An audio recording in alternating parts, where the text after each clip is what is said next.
A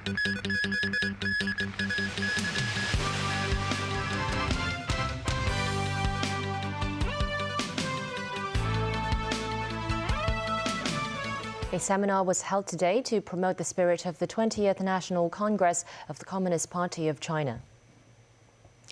Shen Chunyao, chairman of the Legislative Affairs Commission of the National People's Congress Standing Committee, stressed the need to implement one country, two systems accurately and comprehensively. Also speaking was Xie Fuzhen, vice chairman of the Committee on Economic Affairs of the National Committee of the Chinese People's Political Consultative Conference. He said in the future, China's threats would mainly come from the U.S., which keeps on adjusting its strategies towards China, which involves Hong Kong, Taiwan and Xinjiang. Some 500 people attended the event. 11 people were found guilty of rioting near the Polytechnic University in 2019. Sentencing has been adjourned until December 31st. The defendants, aged between 21 and 33, all denied taking part in a riot on November 18th, about 3 years ago.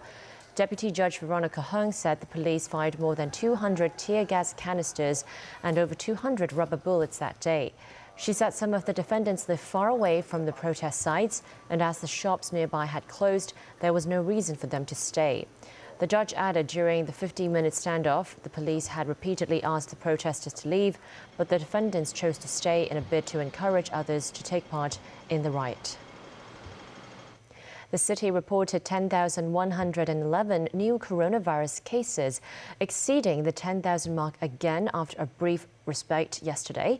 17 more patients succumbed to the virus.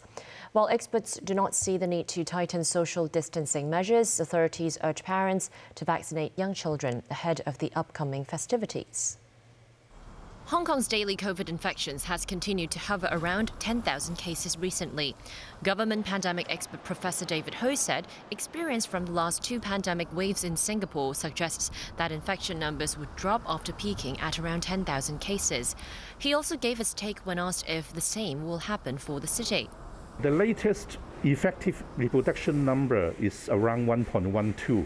So that means the number of cases will continue to rise for a while. I guess probably will peak in the next 1 to 2 weeks. Though Hong Kong's latest infection numbers surpassed 10,000 again, Ho explained why there's no need to tighten social distancing measures for now. When I look at the statistics, the Tier 1 isolation rooms, we are only using about half.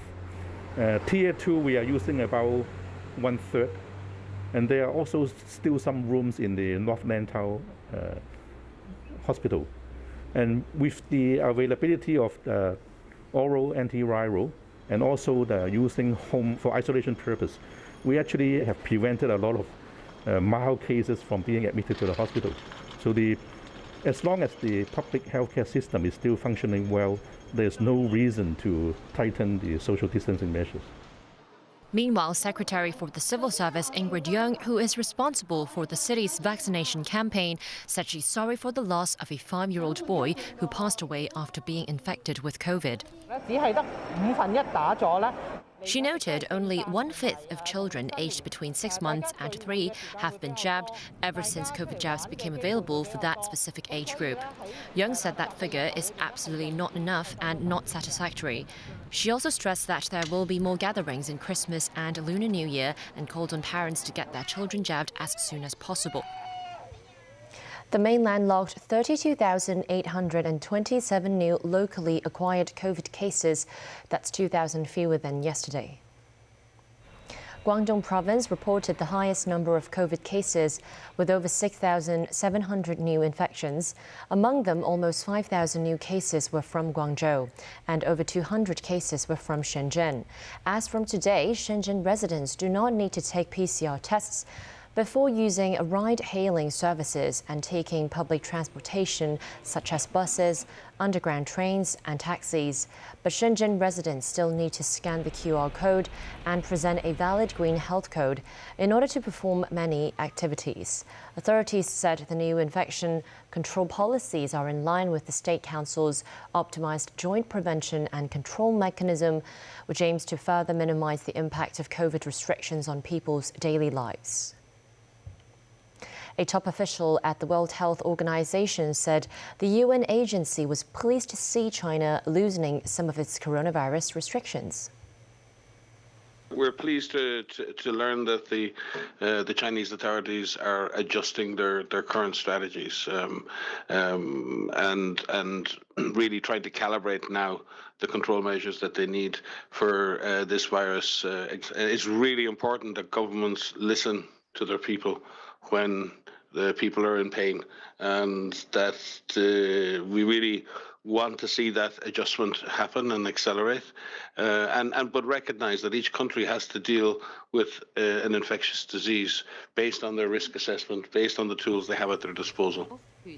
The WHO says about 90% of the global population now has some kind of immunity to the coronavirus, but added the emergency phase of the pandemic is not yet over. The U.S. has unveiled its newest stealth bomber after years of secret development. The B-12 Raider is the first new American strategic bomber aircraft in more than 30 years. Tracy Furness has more. As evening fell over the U.S. Air Force's Plant 42 in Palmdale, California, the public got its first glimpse of the B-21 Raider in a tightly controlled ceremony. The B-21 is part of the Pentagon's effort to modernize all three legs of its nuclear triad. This includes silo-launched nuclear ballistic missiles and submarine-launched warheads. This as it shifts from the counter-terrorism campaigns of recent decades to meet China's rapid military modernization.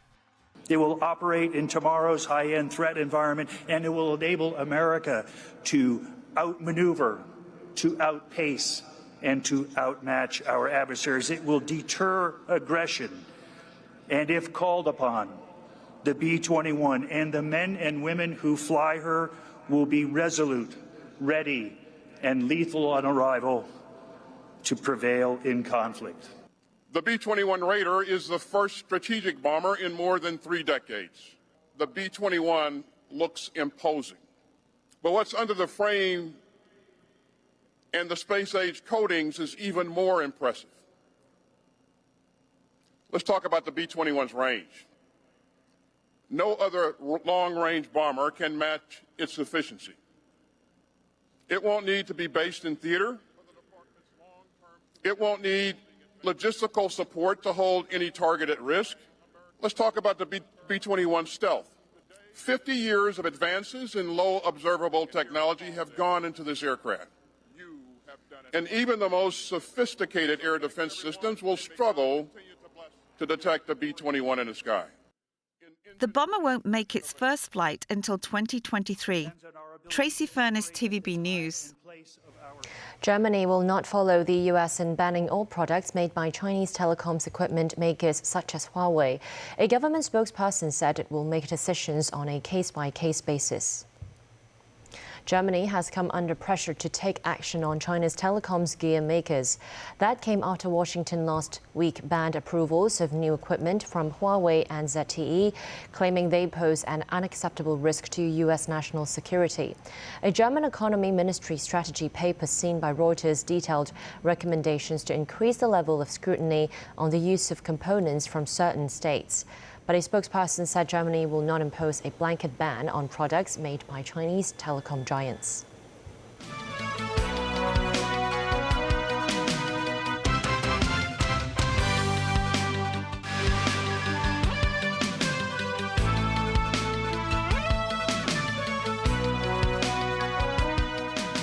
Welcome back to TVB News. The group of 7 nations and Australia joined the European Union in adopting a $60 per barrel price cap on Russian oil as a response to Russia's invasion of Ukraine. This as Western allies aim to cut off a vital source of funding for the Kremlin's war effort without causing severe damage to their own economies. Meanwhile, more suspicious packages were found at Ukrainian embassies and consulates around Europe. Daniel Rell tells us more. The price cap agreement, which was led by the G7, was finally hashed out after dramatic last-minute negotiations. Europe needed to set the discounted price that other nations will pay by Monday. That's when an EU embargo on Russian oil shipped by sea and a ban on insurance for those supplies take effect. Poland has long rallied for the cap to be set as low as possible. After more than 24 hours of discourse, when other EU nations had signalled they would back the deal, Warsaw finally relented late on Friday. The $60 figure sets the cap near the current price of Russia's crude, which recently fell below $60 a barrel.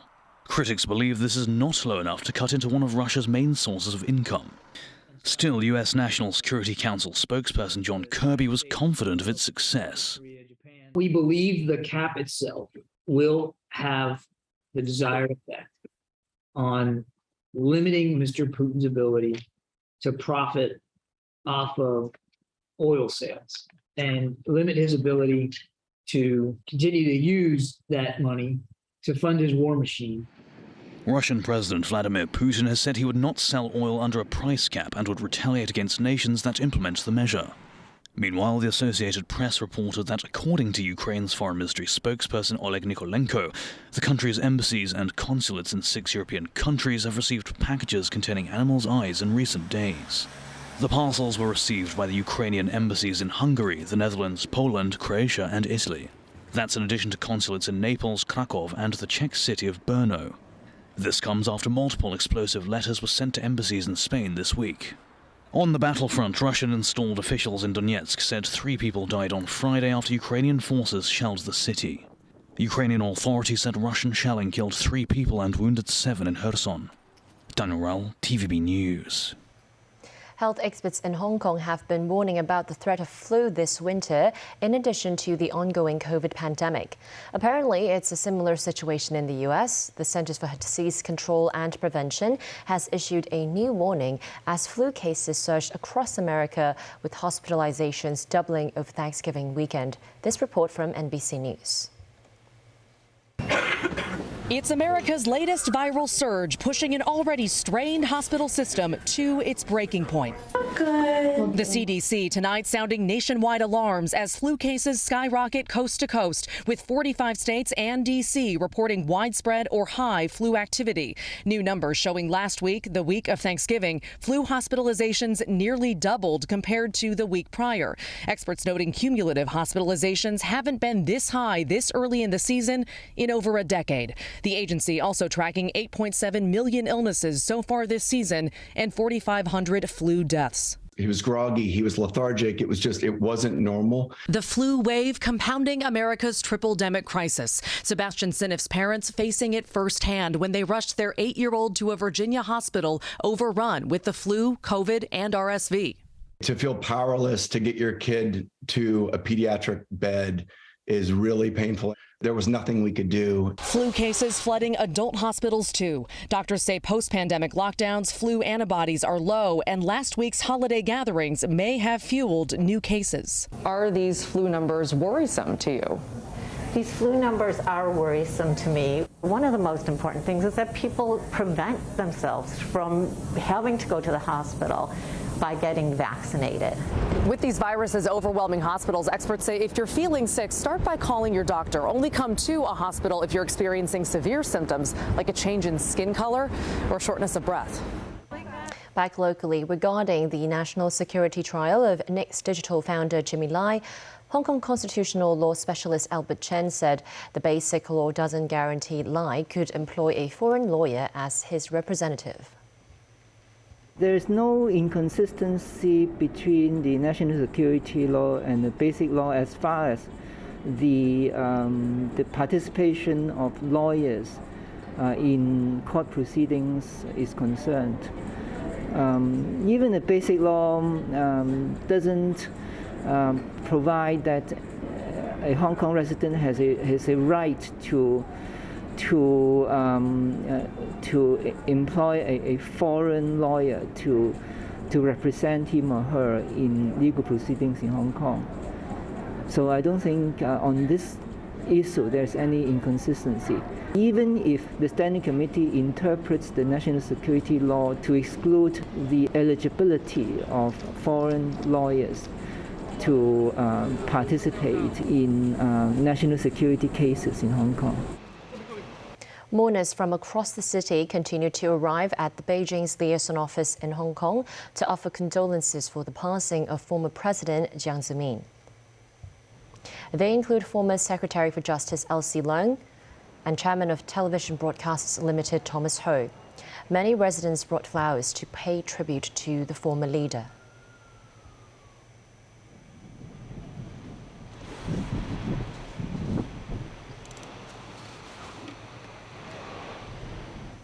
As millions of people continue to be intrigued by the ongoing Football World Cup in Qatar, we take a look at a factory at Dongguan on the mainland, the birthplace of this year's mascot, Laib. Items including keychains, hats and stuffed toys are among the World Cup Qatar souvenirs. They are made by this company in Dongguan City. Designed locally, the entire manufacturing process of a Laib took place here. They include 3D modeling, sample production and the final hand tailing. Laib looks like a cobra head. It is inspired by Gutra, the traditional costumes of Qataris. The mascot aims to bring the joy of football to everyone. That's the news. Thanks for watching.